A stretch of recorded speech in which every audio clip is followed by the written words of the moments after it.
वाणी अमृतमय सुलगिनहि ज्योति ब्रह्म बोधायति मिलगी ज्योति ब्रह्म बोध। ओम। भूख का कष्ट भोजन से चला जाता है, प्यास का कष्ट पानी पीने से चला जाता है, गर्मी सर्दी के कष्ट को निवारण करने के लिए, गर्मी के कष्ट को हटाने के लिए कूलर, एसी, पंखा, और सर्दी के कष्ट हटाने के लिए हीटर, रजाई से काम चला लेते हैं। इसी तरह से समय समय पर आने वाले कष्टों का समय समय पर उपाय कर लेते हैं, लेकिन मरने के कष्ट को हटाने के लिए क्या करें? मेरी मृत्यु होती है, इस अनुभव से कैसे पार जाएं?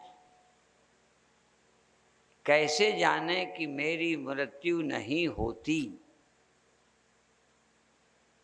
सच भी यही है कि तुम्हारी मृत्यु नहीं होती, लेकिन हम सबका निजी सत्य है कि हमारी मृत्यु होती है। चलो, मृत्यु तो तुम्हें थोड़े दिन बाद होगी ऐसा लगता है, ऐसे ही है ना? अभी तो जिंदा है ना? अभी जीवित होने में किसी को संदेह नहीं है। मूर्ख भी जीवित है, विद्वान भी जीवित है, पशु भी जीवित है, पक्षी भी जीवित है। ये तो अभी हमें पक्का है। अभी जीवित होने में किसी को शक नहीं है। इनमें से किसी को ये संदेह हो कि जीवित हैं हम कि नहीं, तो हाथ उठावे। अभी तो हम जीवित हैं ही, इसके लिए हमें गुरु से गवाह नहीं लेनी, गीता नहीं पढ़नी, भगवान से भी नहीं पूछना। अभी तो हम जिंदा हैं। सवाल ये है कि हम जिंदा रहेंगे क्या?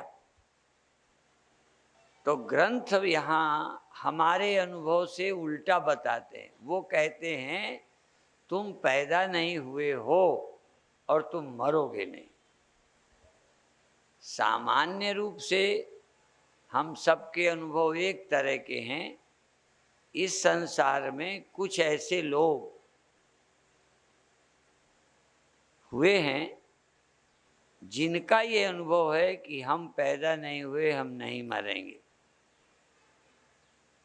अनुभव है, वो विश्वास नहीं करते, अनुभव करते हैं। उन्हें ये भी पता है कि जन्म किसका होता है, मृत्यु किसकी होती है, देह में आना किसका होता है, देह छोड़ना किसको पड़ता है। क्योंकि ये अनुभव तो सबके हैं। देह जन्मा है,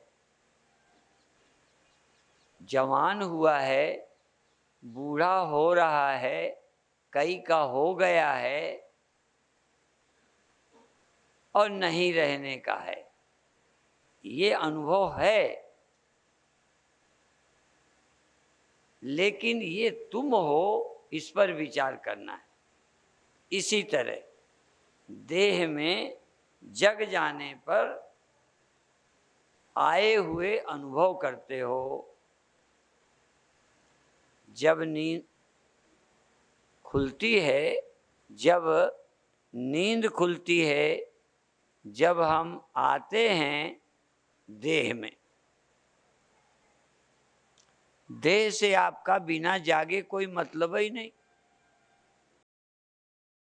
जैसे आप मंदिर अपनी जगह था,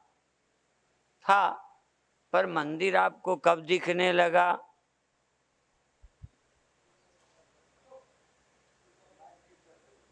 इस गुफा वाले मंदिर में आए। ये गुफा वाला मंदिर पहले भी था, पर आपको कब दिखने लगा? जब यहाँ आप आए। यहाँ आप जब देह सहित आए, तब ये गुफा वाला मंदिर या देश की कोई जगह जहाँ जाओगे वो तुम्हें दिखने लगेगी। जहाँ से चले आओगे वो याद में तो होगी पर दिखाई नहीं देगी। परसों हम हरिद्वार में थे, हरिद्वार दिख रहा था। अब हमको याद है कि हरिद्वार है, देखा है ना, याद है, लेकिन अब दिखता नहीं है। तो आपको ये देह, आपका जो देह है, जिसको आप मैं कहते हो, रिश्ता है ना। कई तरह का रिश्ता होता है। कुछ से रिश्ता होता है कि ये मेरे हैं, इससे रिश्ता है ये मैं हूँ। इसीलिए हम लोग भगवान से भी बहुत तरह के रिश्ते मानते हैं। रिश्ता कई तरह, जैसे ये मेरा भाई है, मेरा बेटा है, मेरा घर है, मेरा कुत्ता है, ये मेरा क्या लगता है, ऐसे रिश्ते हैं। कोई पति लगता है, कोई पत्नी लगती है, रिश्ते हैं। ऐसे ही सारे दुनिया के साथ कोई रिश्ता है, लेकिन इस देह के साथ ये मैं हूं ऐसा लगता है। मेरा देह है ऐसा हमेशा नहीं लगता। मेरी गाय कभी मैं गाय नहीं, मेरा कुत्ता मैं कभी कुत्ता नहीं, मेरा घर कभी मैं घर नहीं, मेरी पत्नी कभी भी मैं पत्नी नहीं, मेरा पति कभी भी मैं पति नहीं। मेरा मेरा ही रहता है। पर देह आपको मैं लगता है। इसीलिए देह आपका चूंकि मैं लगता है, इसीलिए इसके सब धर्म आप मैं मानकर सोचते हो। मैं बैठा हूँ, मैं लेटा हूँ, मैं बूढ़ा हूँ, मैं लंबा हूँ। देह तुम्हारा मैं बन गया है, मैं। पर इस देह से मैंपन का रिश्ता टूट जाए, रिश्ता कमजोर करने के लिए मैं ना कहो, मेरा कहो। मेरा में मैं थोड़ा अलग हो गया। जिसको भी मेरा कहते हो उससे तुम थोड़ा अलग होते हो। जो भी तुम्हारा है, मेरा कपड़ा, मेरा कमरा, मेरा पलंग, कभी कहोगे मैं पलंग। मेरा माने मैं से थोड़ा अलग, अधिकार मेरा है, उपयोग मैं करता हूँ, मेरे काम का है, पर वो मैं नहीं हूँ। तो देह मेरा है, देह से मैं चलता हूँ, देह के द्वारा मैं अपना लाभ लेता हूँ, आँखों से देखता हूँ, ये सब मेरे हैं, पर देह मैं नहीं। थोड़ी देर ध्यान में बैठकर बस ये देखा करो कि आँख है, कान है, शरीर है, मेरा है, ये मैं नहीं हूँ। पहली सीढ़ी, पहली साधन। दूसरी है ये मेरा नहीं है, मुझे मिला है, या मेरा है थोड़े दिन के लिए। जैसे ट्रेन, ट्रेन में जो सीट है, आप कभी बोले हो ना कि ये मेरी सीट है? आम लोग गाड़ी में बैठते हैं, पे रिजर्वेशन नहीं होता, वो कभी नहीं कहते ये मेरी सीट है। जो कोई बैठ जाए उसकी, पर रिजर्वेशन वाले कहते ये मेरी सीट है, इससे हटो। तो जिसका मैं उपयोग करता हूँ, जिसमें मुझे कुछ घंटे का अधिकार मिला है, अच्छा जो सीट ट्रेन में आपकी है वो हमेशा के लिए है ना?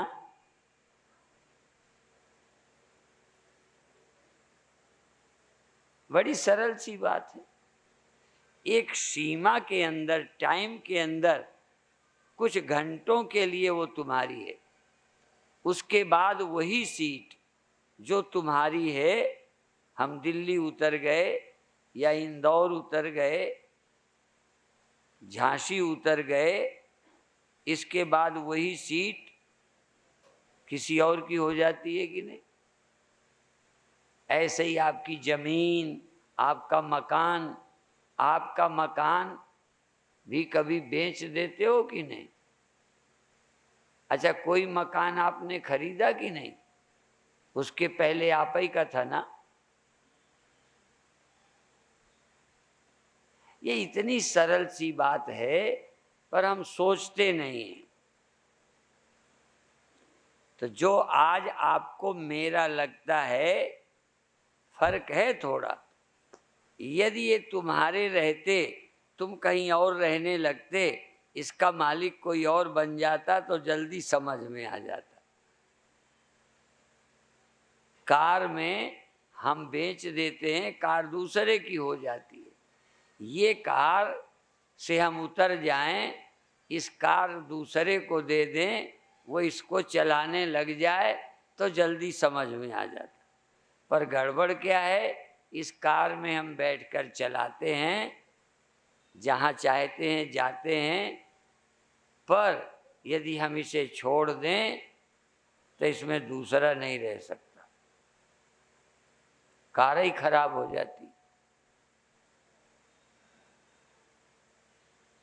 हाँ, ये सेकंड हैंड कार, किसी की चलाई कार को छोड़ देने के बाद दूसरा ड्राइवर इसे नहीं चलाता।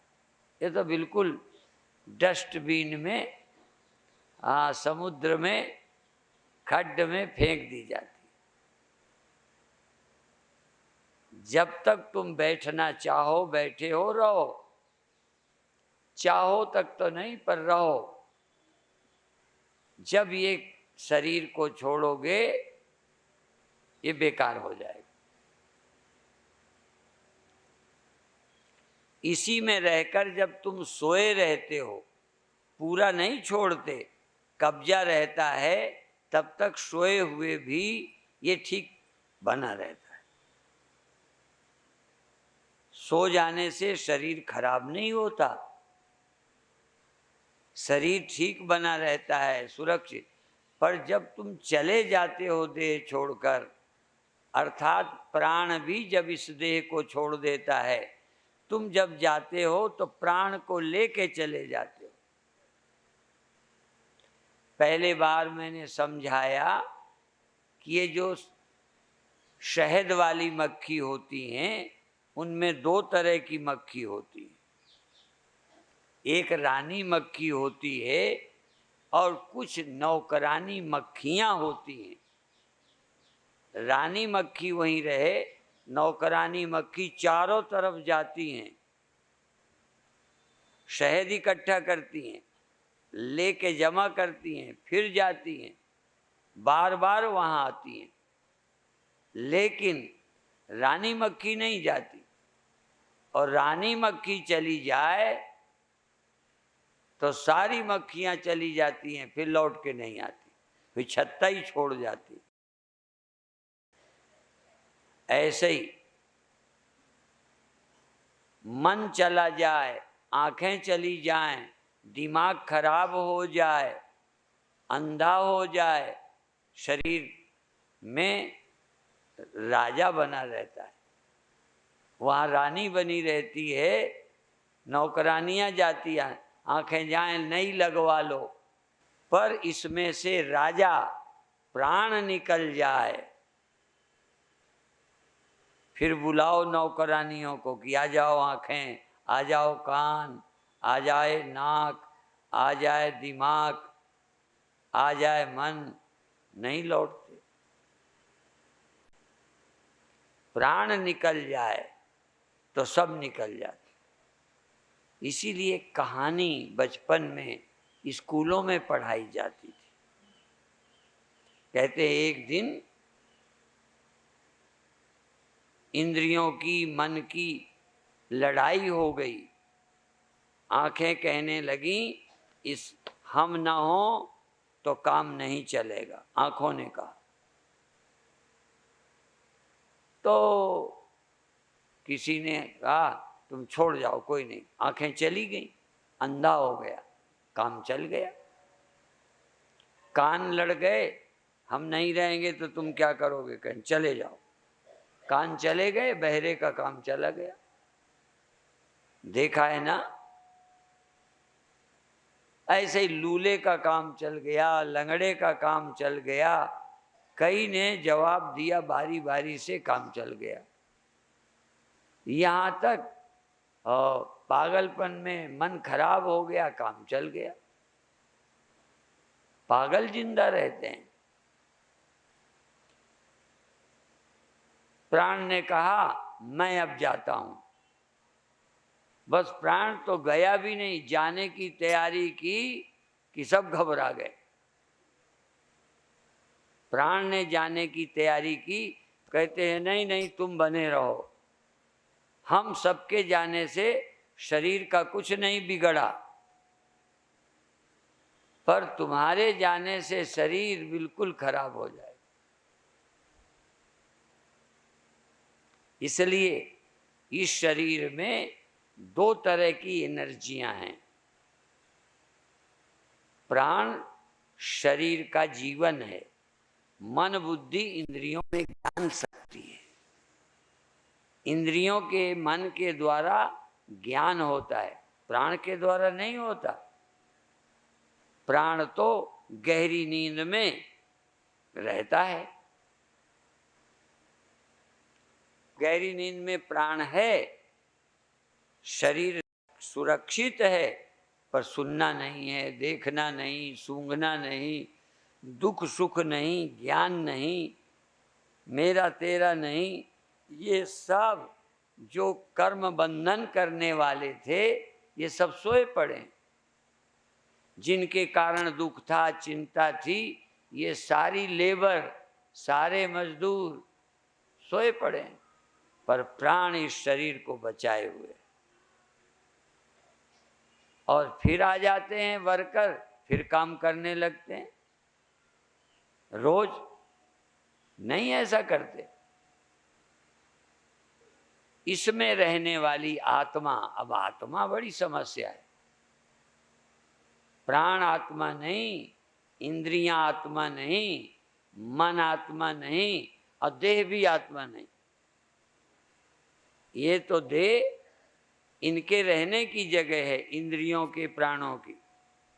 इसमें रह के सुख भोगते हैं, दुख भोगते हैं। ये शरीर भोगायतन है।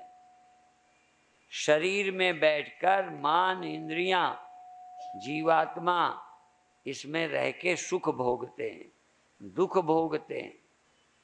सुख भोगते हैं, भोगना चाहते हैं। दुख भोगते हैं, भोगना चाहते। ध्यान रखो,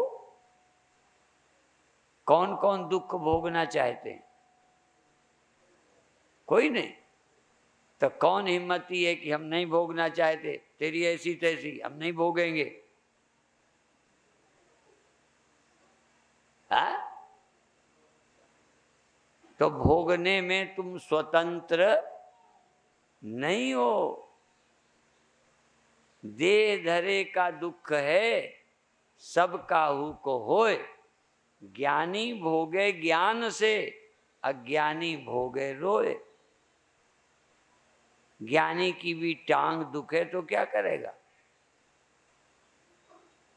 बड़े बड़े ज्ञानियों को भी देखा है, वो भी भोगते हैं।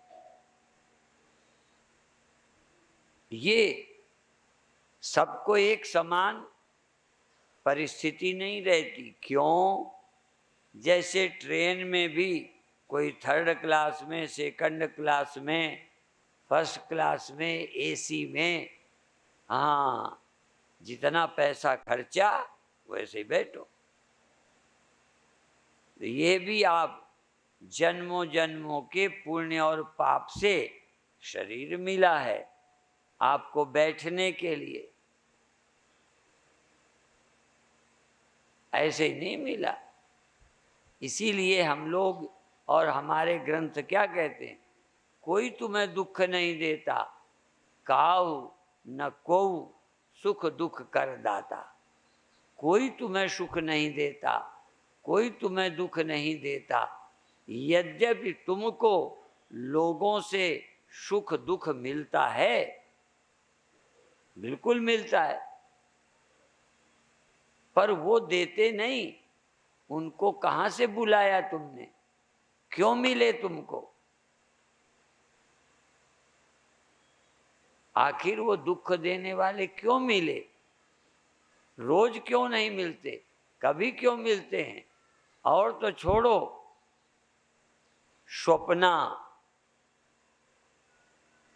स्वप्ना रोज एक जैसा नहीं होता। स्वप्ना भी, कहो स्वप्न में चोर, किसी दिन स्वप्न में मित्र, किसी दिन स्वप्न में शत्रु, सांप। स्वप्न में एक्सीडेंट हो जाता है। एक आध बार तो स्वप्न में मेरी गाड़ी पेड़ से टकरा गई। अब बताओ, स्वप्ना भी रोज एक जैसा नहीं आता। स्वप्ना भी हमारे कर्म के फल देने के लिए, जैसा पुण्य या पाप है वैसा स्वप्न आता है। स्वप्ना भी स्वतंत्र नहीं है, आपका ध्यान नहीं जाता, पर स्वप्ना भी वही आता है जो तुमको सुख या दुख देता है। तुम्हें सुख या दुख मिलना है, इसलिए वैसा स्वप्न आया। और जागृत में भी जाको विधि दारुण दुख देई। जिसको प्रारब्ध दुख देता है तो क्या करता है? ताकि मति पहले ही हरि ले। वैसे ही मति हो जाती है, वैसे ही सोचने लगते हो। और यदि दुख भगवान प्रारब्ध से तुम्हें नहीं मिलना तो दुखों का पहाड़ टूट पड़े, आपको दुख होगा ही नहीं।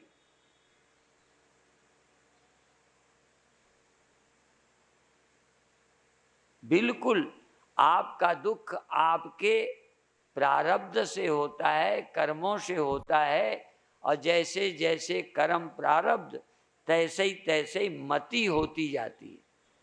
वैसे वैसे स्वप्ना, वैसे वैसे विचार बनते जाते हैं।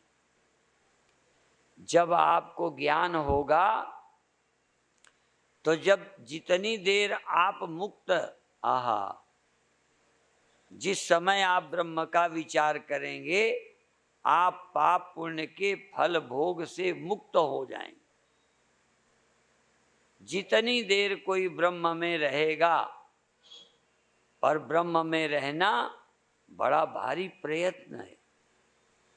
इसीलिए कहा कि बुद्धि जब ब्रह्म में स्थित हो जाती है तो महाप्रलय से भी उसे दुख नहीं होता। परीक्षित को सांप ने काटा, परीक्षित को दुख हुआ या नहीं हुआ, भागवत पढ़िए। सांप तो काटा, यदि उनकी बुद्धि उस समय देह में न होकर ब्रह्म में होगी तो दुख नहीं होगा। और हम तो ब्रह्म में कभी जाते ही नहीं। या तो स्वप्नों में जाते हैं, या जगत में जाते हैं, या फिर गहरी नींद में जाते हैं। 3 जगहों में हम रोज जाते रहते। भगवान में, ब्रह्म में कभी कोई 1 मिनट को भी गया हो, पता चले कि मैं इतनी देर ब्रह्म में होके आया, ब्रह्म में रह आए, गहरी नींद में रह के आए, स्वप्नों में रह के आए, जगत में आए, जगत छोड़कर गए, ब्रह्म में कब गए?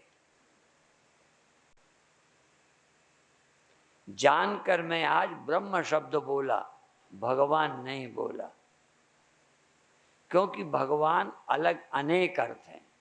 जब हम भगवान कहते हैं तो आकार वाले भगवान, उनमें कभी कभी आपका मन चला जाता है। इन भगवानों में कभी कभी आपका मन गया है।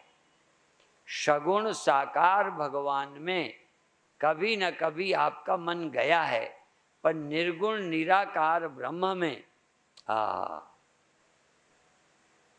जहाँ इंद्रियां, मन नहीं और नींद भी नहीं, तुम ब्रह्म में हो। अहम ब्रह्म परम धाम ब्रह्माहम परमम पदम। जब तुम्हें लगता हो कि मैं ब्रह्म हूँ, ब्रह्म ही मैं है, मैं देह नहीं, मैं इंद्रियां नहीं, मैं ब्रह्म हूँ, या मैं ब्रह्म हूँ, मुझसे अलग संसार भर में कुछ नहीं है, सारा संसार मुझी में रहता है, और मैं इस देह में, एक देह में नहीं रहता, मैं सारे संसार में रहता हूँ, ऐसा अनुभव एक बार हो जाए। मुझ में संसार है, कल्पना नहीं। इस देह में तुम रहते हो, तुम्हारा निजी अनुभव है। तुम यहाँ रहते हो, इसमें रहते हो, इसके सुख दुख मुझे होते हैं। सब में मैं, मुझ में सब। भगवान अपने को कहते हैं सब मुझ में रहता है, सब में मैं रहता हूँ। भगवान के भक्त भगवान को भी कहते हैं भगवान सब में रहता है, भगवान में सब रहते हैं। भक्त भी ये बोलते हैं। भगवान स्वयं भी कभी कभी बताते हैं कि सारा संसार मेरे एक अंश में रहता है। मैं तो इतना महान हूँ कि संसार से भी ज्यादा बड़ा हूँ। केवल संसार में रहते, केवल जहाँ जहाँ संसार भर में भी हैं, और जहाँ संसार नहीं वहाँ भी ब्रह्म है। जैसे मकान जहाँ हैं वहाँ भी पृथ्वी है, धरती है, मिट्टी है। जहाँ जहाँ मकान है वहाँ भी मिट्टी है, पर जहाँ कोई मकान नहीं है वहाँ भी मिट्टी है। मिट्टी मकानों में भी है, मकानों से बाहर भी है। ऐसे ही ब्रह्म सब में है, और जहाँ सब नहीं है वहाँ भी ब्रह्म है। तुम भी जिस दिन ये जान जाओगे मैं देह में भी हूँ, मैं इंद्रियों में भी हूँ, मैं मन में भी हूँ, मन भी मुझी में है, पर मैं वहाँ भी हूँ जहाँ ये मन नहीं है। जहाँ ये मन नहीं है वहाँ भी मैं हूँ। जहाँ ये लहर है यहाँ भी पानी है, जहाँ वो लहर है वहाँ भी पानी है, जहाँ और लहरें हैं वहाँ भी पानी है, और जहाँ कोई लहर नहीं है वहाँ भी पानी है। ये ध्यान की विधि, ये ध्यान थोड़ी देर किया करो कि जहाँ देह है यहाँ भी मैं हूँ, बिल्कुल हूँ। जहाँ मन है यहाँ भी हूँ। जागृत में मन है तो जागृत में मैं हूँ, स्वप्न में मन है तो स्वप्न में मैं हूँ, भीतर मन है तो भीतर मैं हूँ, बाहर मन है तो बाहर मैं हूँ, और जहाँ मन नहीं है बिना मन का भी मैं हूं। एक बार ये अनुभव कर लो कि बिना मन का भी मैं हूं, तो तुरंत बात बन जाए। अभी तो जहां मन वहां तुम, जहां मन जब मन तब तुम, यहां मन तो यहां तुम, स्वप्न में मन तो स्वप्न में तुम। एक बार ध्यान में बैठकर कि मन नहीं है मैं हूं, लहर नहीं तब भी पानी। लहर के न रहने पे पानी मर जाता है ना, देख लो। घड़े के न रहने पर मिट्टी का नाश हो जाता है। एक बार मन का अंत करके देखो। बहुत बार समझाया, मन का अंत करे सोई संत। तुम संत हो जाओ, एक बार मन का अंत कर लो, मन खो जाए और तुम बच जाओ। अभी भ्रम है कि मन है तो हम हैं, देह है तो हम हैं।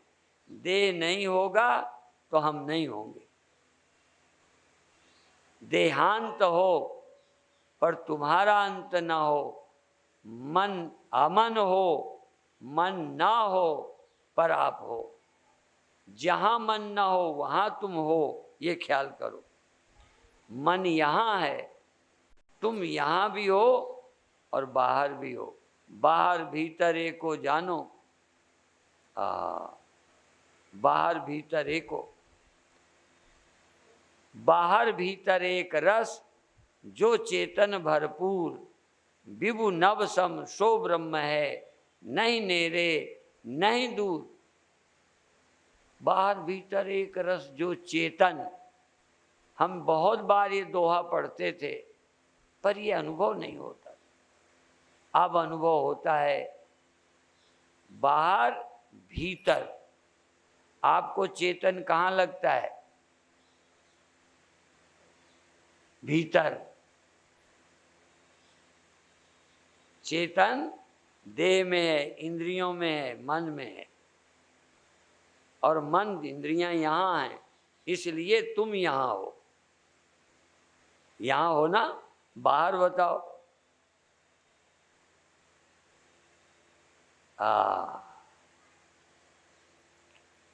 गड़बड़ क्या है? तुम्हारे अंदर तर्क है कि बाहर होते तो बाहर का भी पता चलना चाहिए। यहां है तो यहां का पता चलता। पर हम बताएं, यहां होने से यहां का पता नहीं चलता। यहां होने पर भी आंख ना हो तो दिखेगा नहीं। यहाँ होने पर कान ना हो तो सुनाई नहीं देगा। यहाँ होने पर भी मन ना हो तो देह का पता नहीं चलेगा। तुम्हारे होने से नहीं, मन के होने से यहाँ पता चलता है। और बाहर तुम हो, मन नहीं है, इसलिए बाहर का पता नहीं चलता। तुम बाहर भी हो। बाहर भीतर एको जानो, ये गुरु ज्ञान बताई। जन नानक बिन आपा चीने, मिटे न भ्राम की काई।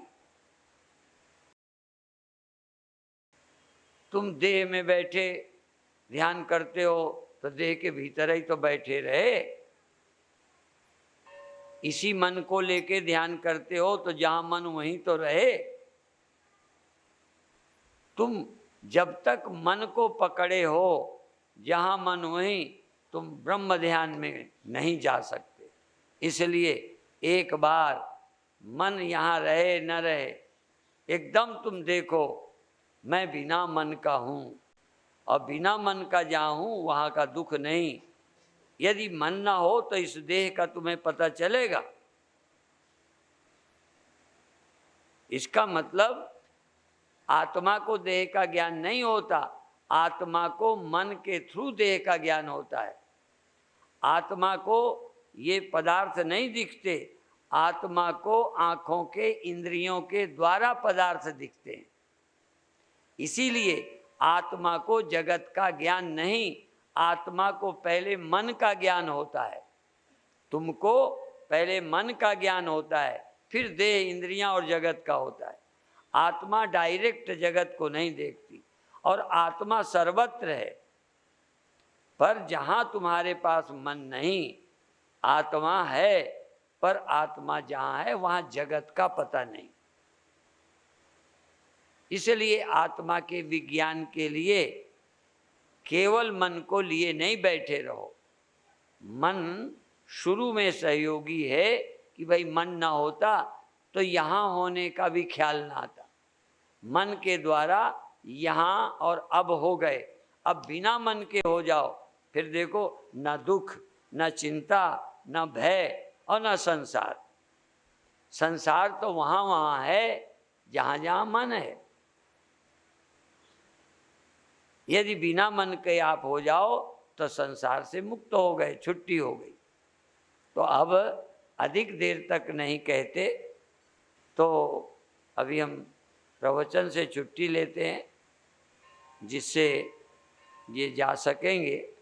और यदि ये बोलने को कहें तो बिना इसके भी अपन बोलते रहेंगे। हमारी ओर से ये छुट्टी है भरने वालों को। हाँ, और आप लोग कहें तो सुनाएंगे। और आगे कार्यक्रम होने वाला है। जैसे ब्रह्म चेतना यहाँ सम्मेलन करती थी, ऐसे ही यहाँ सम्मेलन होने वाला है। ब्रह्म ध्यान अभी तो बताया, कराया कहाँ है? ब्रह्म ध्यान कैसे करना। तुम मन को लेके ध्यान करते हो तो मन तो कहीं ना कहीं ले जाता है। तो मन को छोड़ दो, एकदम छलांग, जंप, एकदम जंप। मैं बिना मन का हूँ, मैं बिना इंद्रियों का हूँ और सब जगह हूँ। आकाशवत सर्वगतश्च नित्या, आकाश की तरह सर्वत्र हूँ। ऐसा ख्याल करते ही एकदम आप दुनिया से मुक्त हो जाएंगे, टेंशन से मुक्त हो जाएंगे, सारा सिर का भार उतर जाएगा। एक कीर्तन था, मेरे सिर का भार उतर गया है, गुरु मिलने से मन भर गया है। ऐसे ही एक कीर्तन था जो हम गुरुदेव के समय सुनते थे, सतगुरु द्वारे पे गजब हो गया, अहम ब्रह्म जानकर जगत खो गया। सतगुरु द्वारे पे ये फैसला हुआ, मैं ही ब्रह्म हूँ, ये जग अन हुआ, ये अन हुआ है स्वप्न की तरह ऐसे। और एक और है, गई सत्संग में जीत गई जंग में।